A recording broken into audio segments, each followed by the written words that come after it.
ఈ సీనియర్ మాత్రమే ఎన్నో కష్టాలు, ఎన్నో ధర్నాలు చేసినాం, ఎన్నో కాంగ్రెస్ పార్టీకి ఎన్నో సేవలు చేసినాం, ఎన్నో ఇబ్బందులు పడ్డాం.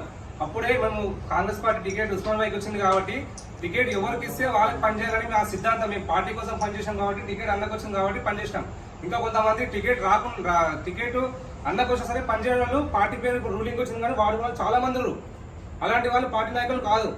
అయితే అన్నకు టికెట్ వచ్చినప్పుడు ప్రతి ఒక్కరం ఇక్కడ ఎంతమంది అంటే శంకర్ అన్న, ఉస్మాన్ భాయ్, లక్ష్మణ్, ఇంకా శోభక, వినోద్ భాయ్, ఈ టీం అందరం కలిసి ఎవరు డివిజన్ల వారు సొంతంగా డబ్బులు వేసుకొని, ఉస్మాన్ భాయ్కి కూడా ఫండ్ కూడా ఆపేసినా సరే సొంతంగా డబ్బులు వేసుకొని, రూపాయి ఖర్చు పెట్టకుండా సరే, రూపాయి ఇవ్వకుండా సరే మేము సొంతంగా డబ్బులు వేసుకొని బూత్ లో సొంతంగా కూర్చోబెట్టుకొని అప్పుడే ఉస్మాన్ భాయ్ 20,000 ఓట్ల మెజార్టీ, 20,000 ఓట్లు కాంగ్రెస్ పార్టీకి వెళ్ళి అత్యధికంగా వచ్చింది.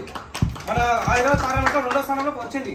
అప్పుడు చేసినాం. అలాగే మొన్న కూడా పార్లమెంట్ ఎన్నికల్లో కూడా సమీర్ భాయ్ గారికి టికెట్ వచ్చింది. టికెట్ వచ్చినా సరే ఆయన కొంచెం సహకరించకపోయినా సరే, కొంచెం ఆయన ఇబ్బందులు పడి అక్కడిక్కడ ఆలోచన సరే, ఉస్మాన్ భాయ్ గారు చెప్పినందుకు మేము క్యాడర్ అంతా కష్టపడి ప్రతి డివిజన్ లో మేము సొంతంగా ఇప్పుడు మహిళలను జయనగర్ మహిళలను వేసుకొని సొంతంగా ఖర్చు పెట్టేసాం. హైదరాబాద్ పార్లమెంట్ అత్యధిక ఓట్లు వచ్చింది. ఏ కాన్షియస్ అంటే అది కార్బన్ కాన్షియస్ ఒకటే,